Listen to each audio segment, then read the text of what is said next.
essa parte de drenagem, às vezes conhecida como drenagem sustentável, drenagem verde, né, técnica LEED, né, realmente, um tempo atrás era muito raro de encontrar materiais, hoje em dia você encontra mais materiais, alguns locais a gente vê uma aplicação ou outra, né?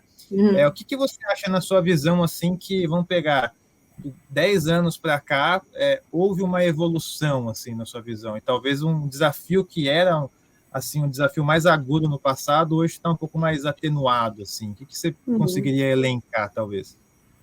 Que você tocou bem no ponto, né? Existia, sim, uma dificuldade de material de referência nacional. E por que a importância do material de referência nacional? Né? Vamos pensar, é algum complexo tupiniquim? Não, gente, é porque a nossa realidade é diferente. Existem especificidades. É diferente aplicar essas técnicas na Dinamarca ou no Brasil, nas cidades brasileiras. A gente tem outro padrão de adensamento, outro padrão urbanístico como um todo, outra cultura, outro tudo. Então, não eram técnicas que seria simplesmente importar. Ali a dinâmica da água no solo, ok, ela vai ser igual aqui ou ali ou lá, é a mesma. Agora, os mecanismos de implementação em larga escala é diferente a gente estar aqui ou estar em qualquer outra cidade do mundo. Então, até hoje, às vezes eu quero buscar uma referência, às vezes eu prefiro buscar em cidades que têm mais identidade com as nossas cidades, prefiro pegar um artigo ou um material de Medellín, de Bogotá, de Bombay, do Paquistão, que tem uma identidade maior do que se eu buscar algo, inclusive da Alemanha, que foi para onde eu fui, porque culturalmente é muito diferente, até a base de regulação e legal deles é diferente da nossa. Então, eu sentia a falta disso, de material de referência nacional sobre drenagem sustentável, por exemplo. E hoje a gente tem. Outra coisa, tem mais, precisa ainda, né, aperfeiçoar bastante. Eu falo, é uma área que demanda muito, precisa de boas pessoas que venham, assim, dispostas a trabalhar e contribuir.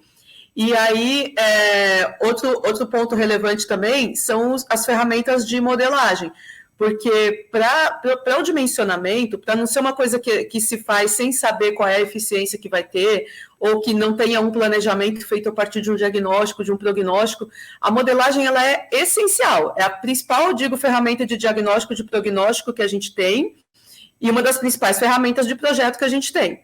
E até então, não se tinha tantas ferramentas difundidas como se tem hoje, né? Existiam alguns softwares proprietários, pouquíssimo software livre e muito não tinha tanto assim a prática mesmo em si, né? De fazer a modelagem. As próprias ferramentas computacionais também eram mais limitadas, né? Então, eu acho que esse aí também é um ponto importante com relação às ferramentas. E, por fim, outra coisa que eu também considero que evoluímos bastante foi conseguir firmar a tal da mudança do paradigma, né? De sair do paradigma do transporte para o amortecimento.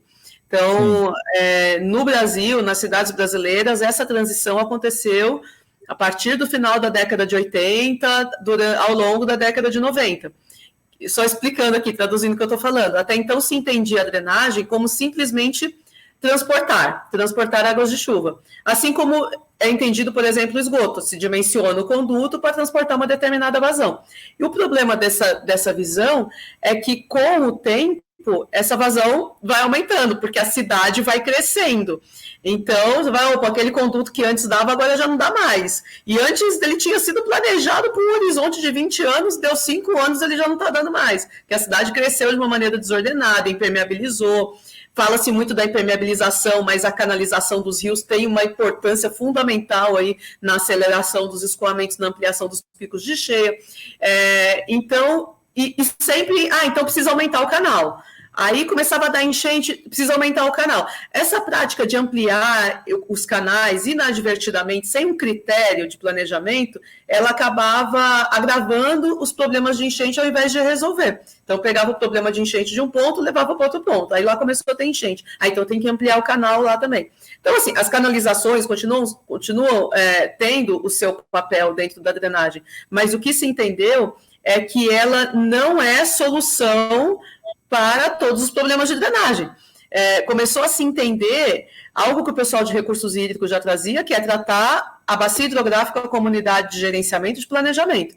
Então, nós vamos olhar para a bacia hidrográfica, vamos ver quanto de escoamento essa bacia produz, vamos planejar como vai se dar a expansão urbana nessa bacia, e fazer um prognóstico de um cenário futuro, e então dimensionar medidas de amortecimento. Começou a se falar em impacto hidrológico zero, você urbanizar um novo loteamento sem ampliar a vazão que ele gera. E isso foi acontecendo ao longo da década de 90. E aí passou, então, a ser chamado como a mudança de paradigma em drenagem. Diferentes países passaram por essa mudança de paradigma em diferentes momentos. O Brasil passou por isso ao longo da década de 90 e eu diria que conseguiu consolidar a partir da década de 2000, de se entender realmente a drenagem no sentido mais amplo, da gestão das águas pluviais na bacia hidrográfica. Eu chamo, às vezes, de lavar roupa suja em casa, sabe? Resolver os problemas da bacia na bacia, não transportar problemas de cheia rio abaixo. Então, a gente vai infinitamente aumentando a enchente. Então, eu acho que são essas grandes evoluções, assim, de ampliar o referencial nacional, de aperfeiçoar muito tanto as ferramentas de modelagem quanto as ferramentas computacionais para poder, né, rodar esses modelos e consolidar esse princípio aí da drenagem sustentável, do armazenamento no lugar do transporte. Então, eu diria assim, tá bem melhor do que era. Sabe? Ainda tem muito para evoluir, tem muito chão ainda, mas tá bem melhor do que era.